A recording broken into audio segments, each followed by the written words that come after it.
clap so you get it. You rolling? My name is Richard Ingraham. I'm a personal chef, CEO of Chef RLI LLC, which is basically a personal chef company.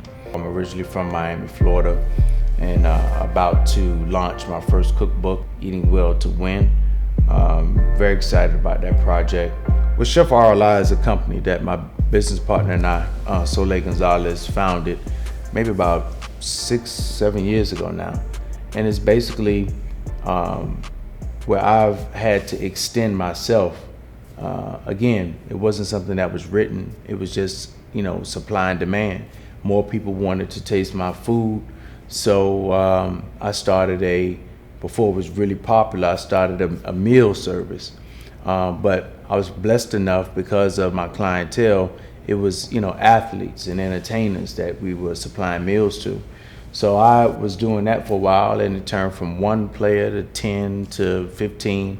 So then I had to hire somebody to help deliver this food.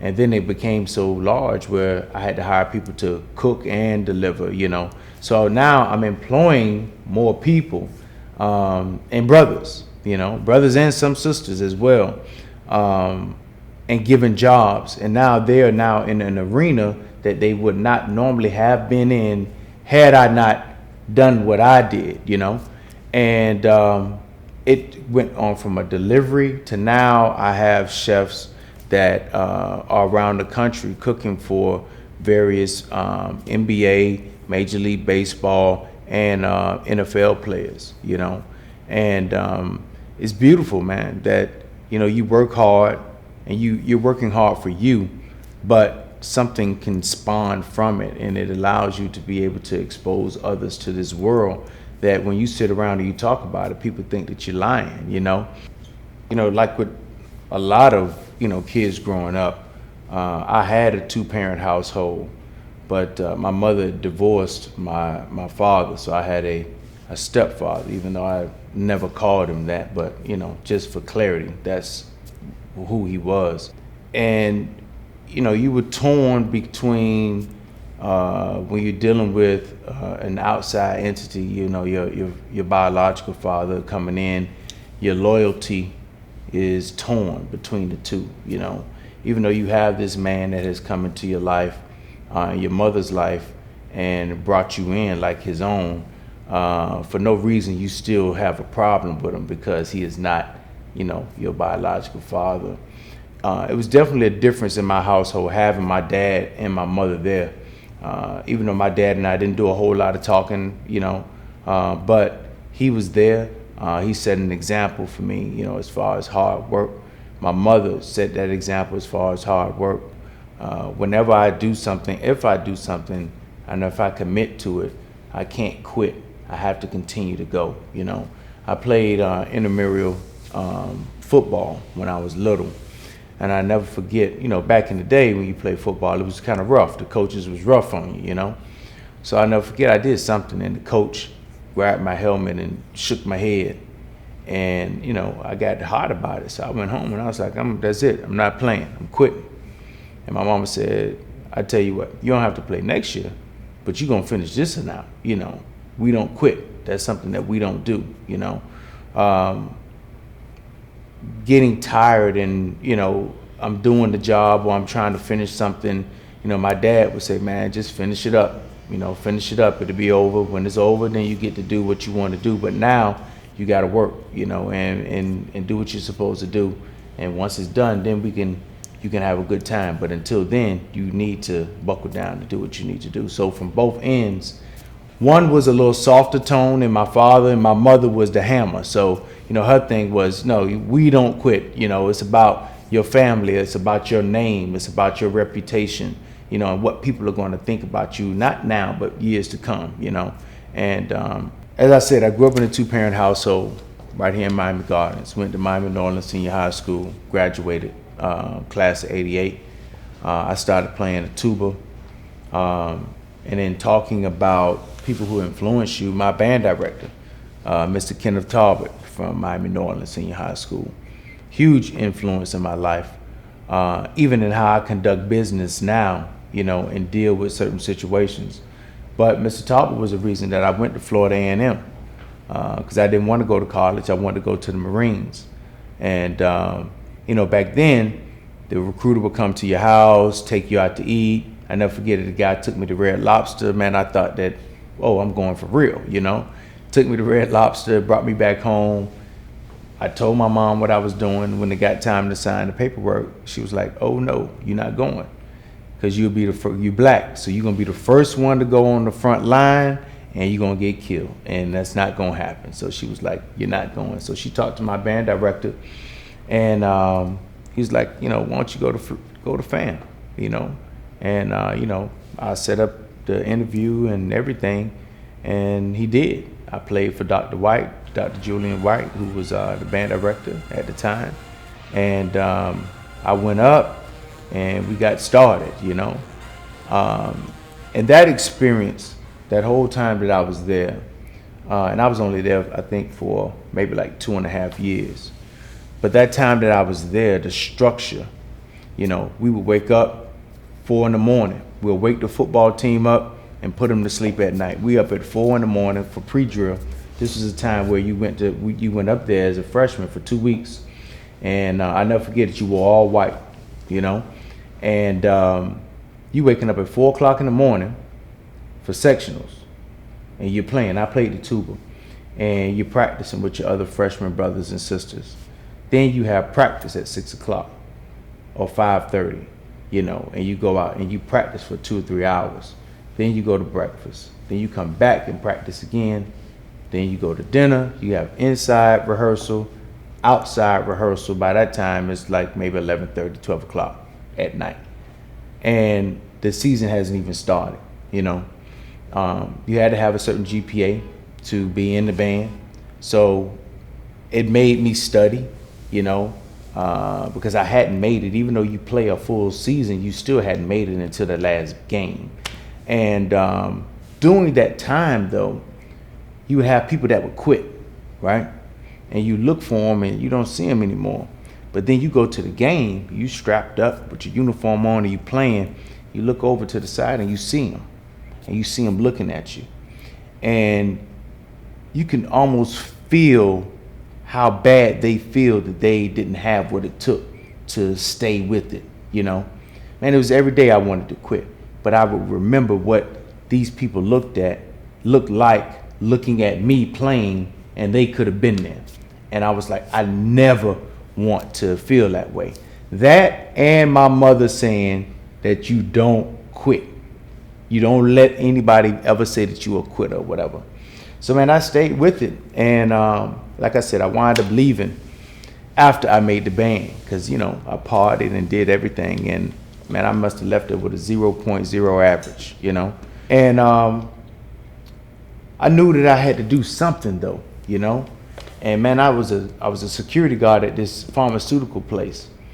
And I'm sitting there and I had my hat on, my uniform pressed, and I'm just sitting there at the desk, not doing anything, man, falling asleep.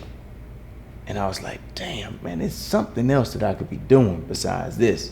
My mom had not said anything to me as far as what I was doing, but in my mind, it was always, what is my mama gonna think about me? What is she gonna think about what I'm doing, And I was like, damn, I gotta do something else, So I said, shoot, I like to cook. So I said to my wife, I said, I'm gonna go up here to the Art Institute and check that culinary program out. And I went up, man, and I looked through that window, saw all these people cooking, and it hit me. This is what I need to do.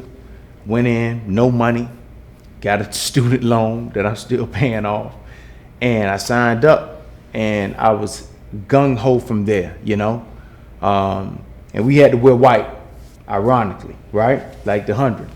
And so, man, I'm working, in school, and I said to myself, I got to let this job go. And I need to focus on what I'm doing. So, man, I went to go and get a job in the restaurant. Went to this place, it's a big company. They have a couple of different restaurants in the area. And I went to one, and the gentleman sent me to another. And he said, talk to the chef there. He's awesome, So I went to this restaurant, and I am now 27. 28 years old, right? So I go in this restaurant, the chef is sitting there writing. He doesn't even look up, you know, and I got all my little white uniform on, you know. I'm embarrassed, man, you know, because I'm going from doing hair where I'm wearing linen and stuff. Now I got this white uniform on. Man, he's writing, and I said, hello, chef. I said, I'm Richard Ingraham. Chef so-and-so told me to come and see you. I'm not hiring any black guys. And I looked, and at the time, man, I was about 260, swole, lifting weights. So, you know, I was a lot of testosterone, you know. And my new wife is in the car. And he's like, I'm not hiring any black guys. And I said, well, why? He said, because the last black guy screwed me over. And so, you know, I'm not hiring any more black guys. And I looked at him, I said, man, that's not me, you know.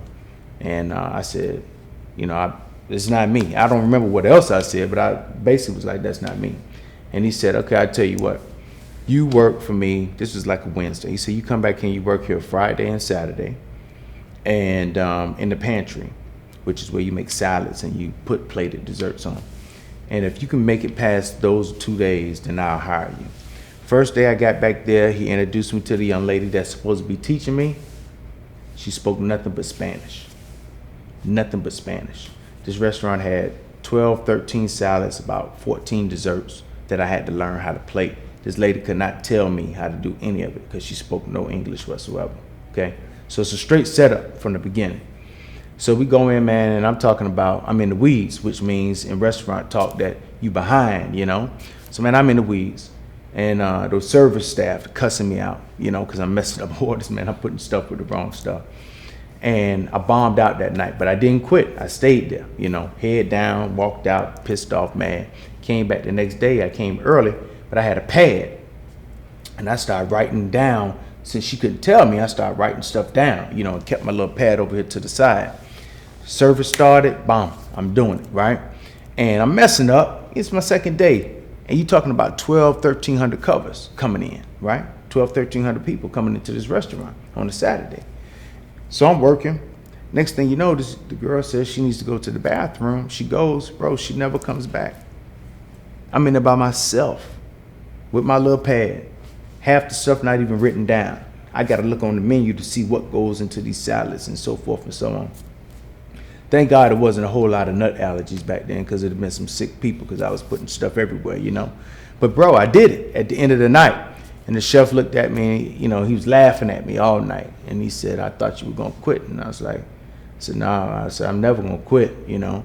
And he said, you got the job. And I started working, gained his respect. He started showing me different things, you know, different techniques. And then I went on from there to become a pastry chef at a restaurant across the street.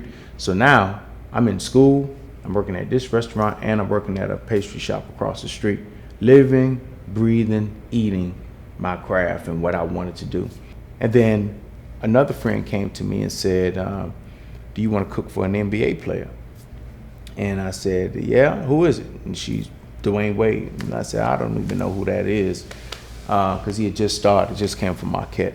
And she said, I'll tell you what, Google him and then you tell me if that's something you want to do. So Googled him, saw him, and I said, yeah, definitely. I want to get on with that. Didn't know what to do. So she told me, you know, go over there and you cook 10 dishes, take them over, but I want you to cook one right there in front of him so he could see you, you know. So come to find out, I wound up getting a job, but I'm only cooking like maybe once a month. So I was still able to cook for Mr. Chapman and teach at the same time.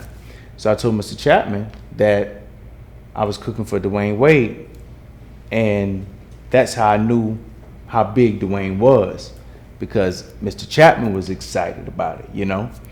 And, you know, I got to a point where I had to say, you know, what am I going to do? What am I going to focus on? So I let Mr. Chapman go, and I let the school board go, and I said, let me step on faith and come and work with Dwayne, you know. And 14 years later, a company, a book, you know, traveling. I've been able to take my family to different places to live. The latest, of course, is Chicago. You know, I'm still here. So, you know, it's an interesting journey. You know, a lot of ups and downs, but that whole you can't quit from my mother And from being in the 100, with so many great people there, it let me know that it can happen. It's not going to be easy. You're going to be crying and hurting and everything, but by the time you get to the end of it, it's really well worth it.